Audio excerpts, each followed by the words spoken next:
What if I told you there's a city so overhyped that just visiting it can send you to the hospital? Not because of crime. Not because of food poisoning. Because of disappointment. It's called Paris syndrome. It's a real, documented psychological disorder. And by the end of this, you'll realize it has nothing to do with Paris and everything to do with you. Every year, thousands of Japanese tourists fly into Paris carrying years of built-up expectations. Movies.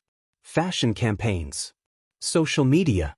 Paris has been sold to them as the most romantic, elegant, perfect city on earth. Then they land. And they find graffiti. Dismissive waiters. Pickpockets at the Eiffel Tower. Streets that look nothing like the postcards. For most people, it's a mild letdown. You shrug, you adjust, you post the photo anyway. But for around 20 tourists a year, the gap between the dream and the reality is so wide. Their mind breaks. Full anxiety attacks. Hallucinations. Feelings of paranoia. Some have to be flown home, with a doctor on board. This isn't travel disappointment. This is a psychological crisis. A Japanese psychiatrist named Hiroaki Oda first identified it in 1986. He was living in Paris, working at a psychiatric hospital, and kept seeing the same pattern walk through his door. So what's actually happening in the brain here?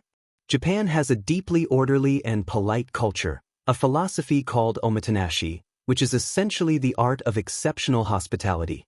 Paris does not operate on omotenashi. Parisians can be blunt, impatient, and indifferent to tourists. Add to that the jet lag, the language barrier, and an idealized vision of Paris built from films, fashion campaigns, and social media, and you have a brain that simply cannot reconcile the fantasy with the reality. The mind breaks trying to process the gap. But here's the uncomfortable truth.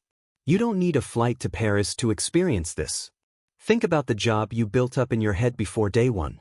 The relationship that was supposed to feel a certain way. The goal you chased for years, that was supposed to change everything once you hit it. We do this all the time.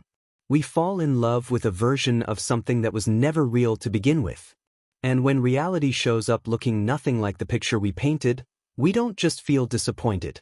We feel destabilized. Paris syndrome has a name. But most of us are living quieter versions of it every single day. The fix isn't lower expectations. It's flexible ones. Go in curious, not convinced. Paris isn't the problem. The postcard is. And we're all carrying a postcard of something.